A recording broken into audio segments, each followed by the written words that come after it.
agradezco y saludo a Tania Ramírez, directora ejecutiva de la Red por los Derechos de la Infancia en México, Redim. Tania, muy buena tarde, ¿cómo estás? Adán, buenas tardes, te saludo con gusto y a todo el auditorio de Mega Noticias.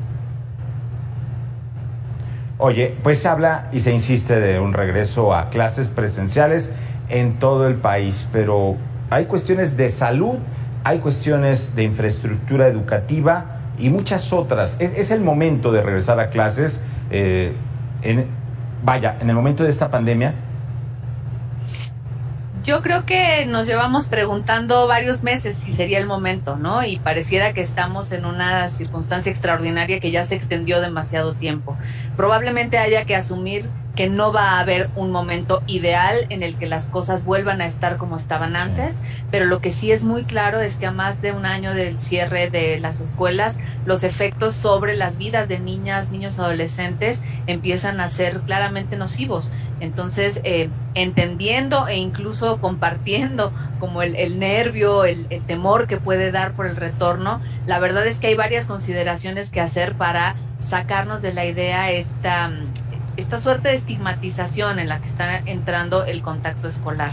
No hubo una reacción tan grande cuando se abrieron los centros comerciales, no hubo una reacción tan grande cuando se abrieron bares o casinos, y probablemente el temor, en parte racional, por como estamos viendo que se dinamiza la ola delta, pero también un poco proveniente del sesgo adultocéntrico con el cual concebimos a niñas y niños como incompletos, irresponsables, etcétera, es algo que deberíamos de superar.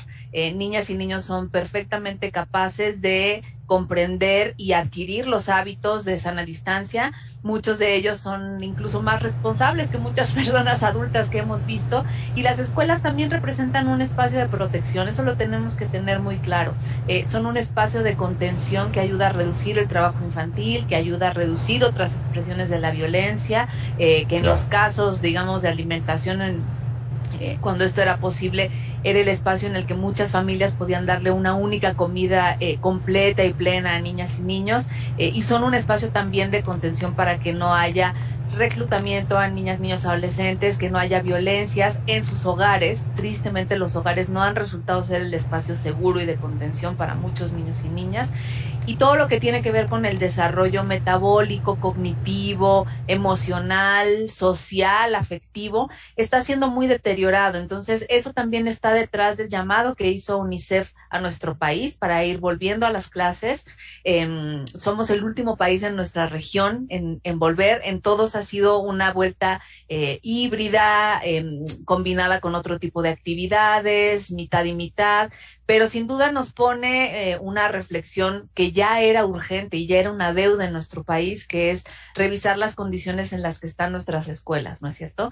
¿Qué quiere decir lavado de manos frecuente cuando hay escuelas que hoy por hoy no tienen agua, por ejemplo, ¿no? Sí nos pone frente a retos que debimos haber empezado a afrontar hace tiempo, pero siempre es un buen momento. Tania, entonces, las escuelas deben de estar con ciertos protocolos, y con esto podríamos decir que son un espacio incluso más seguro para los niños.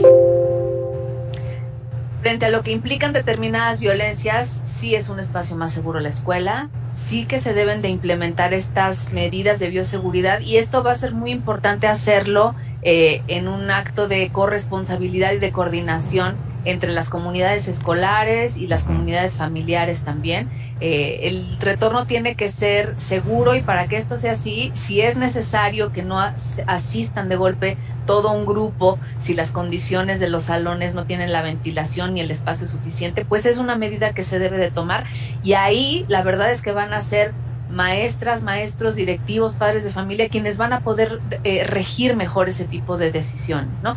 Obviamente el Estado tiene una parte de la responsabilidad en el sentido de garantizar el derecho a la educación y el derecho a la salud en este caso, ¿no? La coexistencia entre ambos derechos.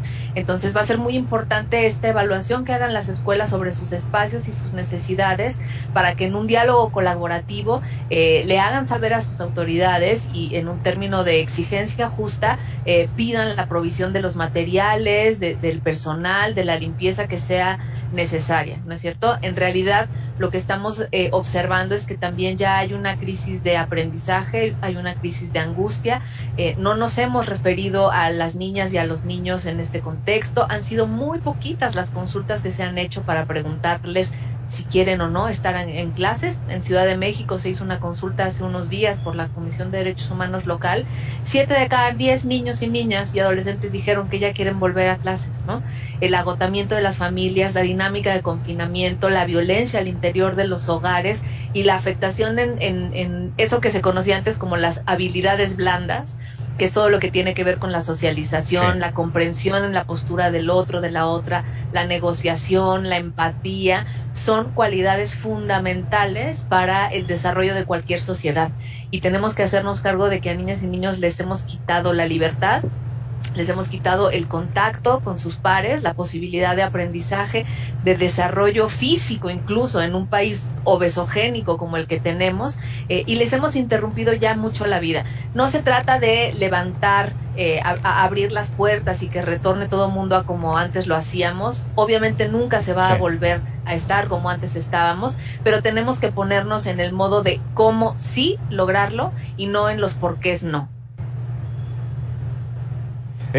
Tania, los niños en las escuelas tendrán entonces también, quisiera yo preguntarte, hablando de derechos más bien en las escuelas, los niños tienen derecho a ser vacunados, ya sea en la escuela, ya sea que estén en casa, deben de ser vacunados, está en sus derechos acceder a lo que hay ahorita para combatir este virus. Es muy importante pregunta, Dan, y es una pregunta que no se ha hecho este país lo suficientemente, ¿no? E incluso el momento en el que se habló de incorporarles a las vacunas, se pudo haber confundido con algo como una pulsión consumista, etcétera.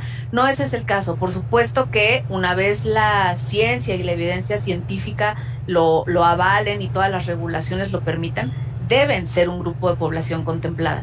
Y para esto, no únicamente habrá que meterles en la fila de todos los procesos de vacunación, sino que se los tendremos que explicar.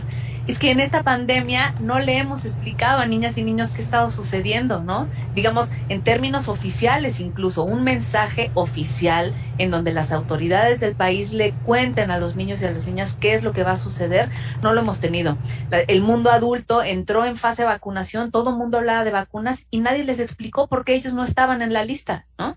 Ahora que se empiezan a acercar cada vez más las edades, que hay otros países en donde al menos de los 12 a los 18 años ya se está iniciando esta vacunación, pues esa conversación y esa dotación de información pertinente, adecuada, etcétera, hacia niñas y niños tendrá que suceder. Y eso va a ser el previo para poder garantizar este elemento, que es sin duda un elemento crucial del derecho a la salud en un contexto de pandemia. Pero otra vez, no tenemos que verlos simplemente como objetos de protección, ¿no? Como seres menores a los cuales hay que vacunar y que ponerles algo sin preguntarles, sin explicarles, sin nada. En serio es fundamental y hasta nos podremos llevar unas muy buenas noticias si abrimos la conversación con niñas, niños, adolescentes, si escuchamos cuáles son sus temores, sus propuestas, sus inquietudes y muy probablemente toda política pública que escuche a las infancias y a las adolescencias en nuestro país tendría mucho mejor rumbo de hacia dónde dirigirlo que simplemente la certeza del mundo adulto con todo lo que eso ya tiene de complicado tener ahora mismo, ¿no? Tania, entonces tendrían que, tal vez las autoridades, el Estado tendría que reorientar la educación en este regreso para crear en los niños un entrenamiento social, digamos, ante esta nueva realidad, antes que pensar en materias, asignaturas como español, matemáticas, etcétera. Yo creo que va a ir de la mano. Yo creo que estamos frente a una oportunidad para hacer que no haya núcleos, digamos, programáticos que se abandonen, sino más bien incorporarlos, ¿no? Para aprender a contar, se puede preguntar cuántas personas de tu familia ya han sido vacunadas o no, cuántos en tu comunidad se contagiaron. Es decir, esta pandemia se ha metido en todos los ámbitos de nuestras vidas, no tendríamos por qué disociarla. Y la incorporación de estas nuevas medidas va a ser parte, y tiene que ser así, de todas las reflexiones que hagamos en el sentido de las ciencias sociales, de las matemáticas, del lenguaje, las nuevas palabras. O sea, lo más sano de hecho sería que exista un diálogo entre lo que se está viviendo y lo que se está aprendiendo. Sería bastante discordante e incluso dificultaría el aprendizaje pensar que vamos a seguir asistiendo y aprendiendo las cosas que aprendíamos como antes cuando la vida cambió. Entonces, las comunidades escolares que tengan mayor capacidad de resiliencia y de incorporación de los elementos que están rodeando la vida de niñas, niños, adolescentes, probablemente tengan mucho mejor anclaje, los conocimientos tengan mayor penetración, mayor memoria, porque serán aprendizajes significativos, ¿no? El aprendizaje significativo va a cobrar una vital importancia en un contexto como este. ¿Para qué me es útil aprender algo, ¿no? Me es útil para convertirme en un ser sociable, lo que decíamos de las habilidades blandas, pues eso va a ser claro. Aprender a negociar, aprender las nuevas formas de compartir con sana distancia, sin tocar objetos, etcétera, nos ponen retos muy fuertes, ¿no? Y ahí también va a haber que ser muy empáticos, empáticas y muy atentos a lo que las comunidades docentes tengan que decir. Estamos también frente a una condición que les va a llevar a volver a una dinámica que dejaron hace mucho tiempo, reinventar esta dinámica, ajustarla. Y va a ser muy importante todas las consideraciones que se puedan tener con el magisterio en términos de los reforzamientos de vacunas, por ejemplo, si esto fuera necesario, y en términos también de las adecuaciones físicas en la infraestructura escolar y también programáticas en los contenidos, ¿no? Por eso pensarse como comunidades escolares es importante, sobre todo en aquellas en donde efectivamente se logra un diálogo virtuoso entre familias, directivos, docentes, niñas, niños, adolescentes. Tenemos que enfrentar este reto con esa dimensión comunitaria, o alguna necesidad y alguna arista se va a quedar suelta y sin atender.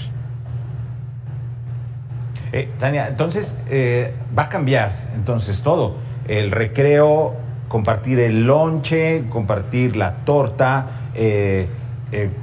probar la misma paleta, ir al baño juntos en los infantes. ¿Tendrá necesariamente que cambiar esto, desaparecer? Tendrá que cambiar por el tiempo que convivamos con esta pandemia, y creo que por eso es mejor imaginar los cómo sí que los por qué no, porque de otra forma, si seguimos anclados a la forma en la que se sucedían los días en las escuelas, probablemente ni en esta próxima apertura, ni en lo que nos queda del año, y quizá en el siguiente, nos terminaríamos de sentir 100% seguros, porque esa forma de convivencia escolar, de dinámica, de dinámica en las escuelas, ya no va a ser posible en un buen tiempo. Entonces, todo eso tendrá que cambiar, ¿no? El recreo, el bebedero, por ejemplo, sabemos de algunas escuelas en donde eso ya se está limitando más bien, y cada quien lleva su botella, su termo, se instalan otras formas de hacer eso.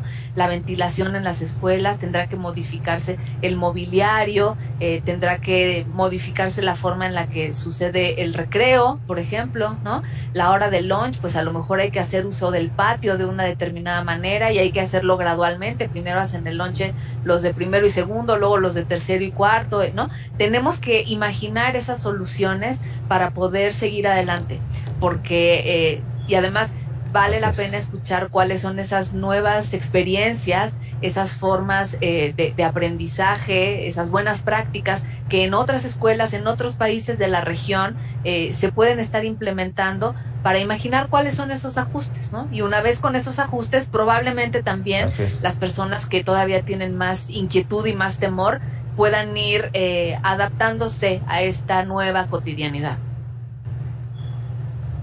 Tania Ramírez, directora ejecutiva de la Red de los Derechos de la Infancia en México, Redim, muchas gracias por esta conversación. Muchas gracias a ustedes también. Buena tarde. Buena tarde.